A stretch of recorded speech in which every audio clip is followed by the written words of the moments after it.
The Thalia crochet lace dress. This gorgeous crochet dress is constructed to be joined as you go like two motifs. The simple construction style allows for easy customization to adjust the size and length or width for a perfect fit. The easy shell pattern is quick to memorize and allows the drape of the yarn to be the main focus of this showstopper. The pattern comes in 5 sizes. You will need number 1 fingering weight yarn and an E4 or 3.5 millimeter crochet hook. The dress is shown in Be So Fine yarn in color Chantilly lace, and for the demonstration today, I'll be using Be So Fine bling yarn in colorway Olive Grove. The pattern begins from the top, and we're going to start with the back. You want to tie your yarn to your crochet hook. You can use a square knot, slip knot, whatever you prefer. And our setup row is a series of foundation ovals. A foundation oval is chain 4 and treble crochet into the 4th chain from your hook. You don't count the loop on your crochet hook, so you count back 1, 2, 3, and 4. Treble crochet is yarn over your hook 2 times. Insert your hook in that specified chain, yarn over, pull up a loop, yarn over, pull through 2 loops on your hook, yarn over, pull through 2 loops on your hook, and yarn over, pull through 2 loops on your hook. That's one foundation oval. You want to make a series of these depending on what size you're making. Chain 4, treble crochet into the 4th chain from your hook. And there's our second foundation oval made. I'm going to continue until I have the number of foundation ovals that I need for the size I'm making. You want to continue making as many foundation ovals as necessary for whatever size of the pattern you're making. This is what the end of the setup row should look like. Row 1 begins with slip stitching into our first foundation oval. Chain 3, which counts as a double crochet, then work 1 double crochet into that foundation oval. Double crochet is yarn over your hook, insert your hook in the space, yarn over, pull up a loop, yarn over, pull through 2 loops on your hook, yarn over, pull through 2 loops on your hook. That's a double crochet. Then chain 3 and work 2 more double crochets into that same space. So it's yarn over your hook, insert your hook in the space, yarn over, pull up a loop, yarn over, pull through 2, yarn over, pull through 2, 1 more double crochet. So that first chain 3 counted as a double crochet, which means we have the equivalent now of 2 double crochet, chain 3, 2 double crochet in the first foundation oval. For the rest of the foundation ovals across row 1, we're going to work 2 double crochets,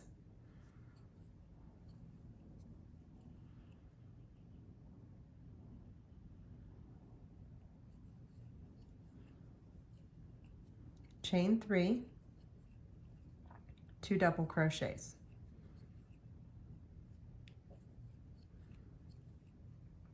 So in each foundation oval across, we're now going to work 2 double crochets, chain 3, 2 double crochets. This is what the end of row 1 should look like. Row 2 begins with slip stitching across and into the first chain 3 space. So you could slip stitch into the next double crochet and then into the chain 3 space, or just slip stitch into the chain 3 space. Doesn't really matter, whichever way you decide to do it. I just suggest that you be consistent throughout the pattern, but ultimately you want to get into the chain 3 space, then work a chain 3, which counts as your first double crochet, and in that same chain 3 space, work 1 double crochet,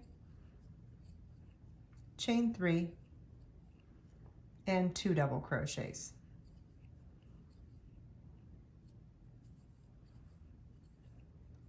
And then the rest of the row is to work 2 double crochets, chain 3, 2 double crochets in each chain 3 space across. So 2 double crochets, chain 3, 2 double crochets, and you'll repeat that in each chain 3 space across. This is what your work should look like at the end of row 2. You want to refer to your pattern to see how many times you're going to repeat row 2 for the upper back portion of your pattern. Okay, the upper back is done and we're now ready to begin the lower body back. And what we're going to be doing in this section is working alternate rows of working even in pattern like we did for the entire upper back with rows of an increase row. And let me show you first how to do that increase row for the first row of the lower body back. Chain 3, which counts as our first double crochet. And now we're going to be increasing in the first and last chain 3 space along the increase rows and working even in pattern in the middle. So let me show you the first increase, what that looks like. So we started with a chain 3, which counts as our first double crochet. Then we'll work a double crochet in the same space, chain 3, 2 double crochets in the same space,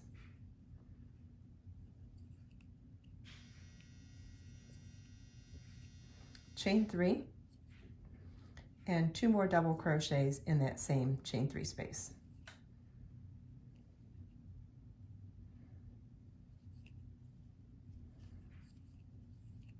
So now instead of having 1 chain 3 space, we have 2, which is how we're getting the increase.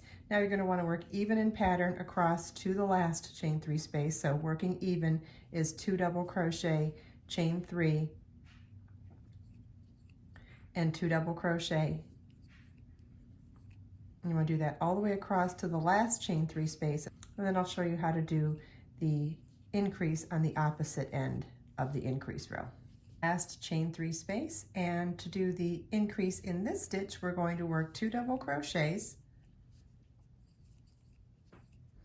chain 3, 2 double crochets, chain 3, and 2 double crochets, all in that same chain 3 space. So we've increased by an extra chain 3 space on this side of the row as well. So now the next row, row 2, we're going to slip stitch into the first chain 3 space, chain 3, which counts as a double crochet, work 1 double crochet, chain 3, and 2 double crochets in the same chain 3 space. And now we're going to work even in pattern, which means we're going to work 2 double crochets, chain 3, 2 double crochets in each chain 3 space across. You want to refer to your pattern to see how many times you're going to repeat rows 1 and 2 for the increase section.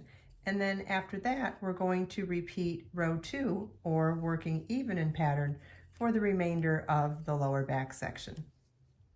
Okay, now to work the back right side panel, we're going to count down from the beginning of the project. So we had our foundation oval, and then we're going to count back the number of end of rows to join with the slip stitch. Now depending on what size you're making, that number is going to change. I'm doing size medium, 1, 2, 3, 4, 5, 6, 7, 8, 9.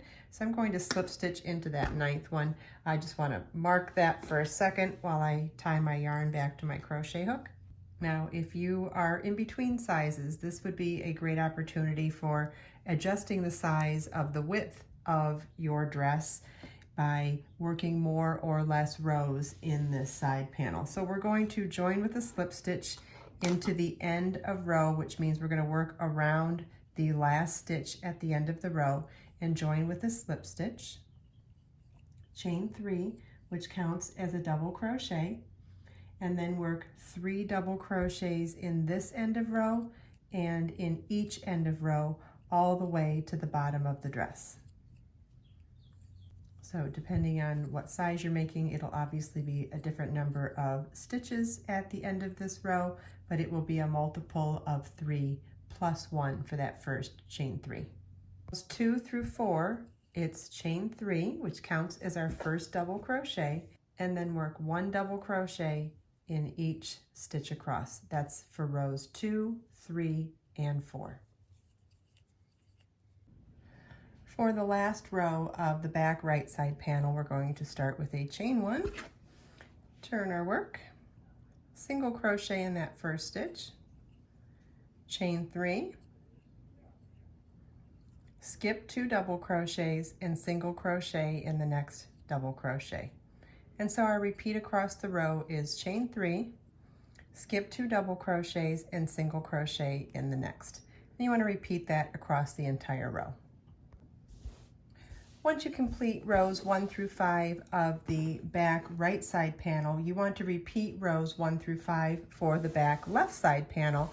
The only difference is the only thing to really keep in mind is that if you're going to start from the lower edge, you want to make sure you stop at the same distance that you stopped for the back right side panel for the top, or you would start at the top and work your way down. Either way, you just want to make sure that you skip the same number of rows on both sides, and that number is based on whatever size you're making in the pattern. So you want to refer to your pattern to see how many of the end of rows you skip, and it's just going to be the same for both sides. Otherwise, rows 1 through 5 are identical for both of the back side panels.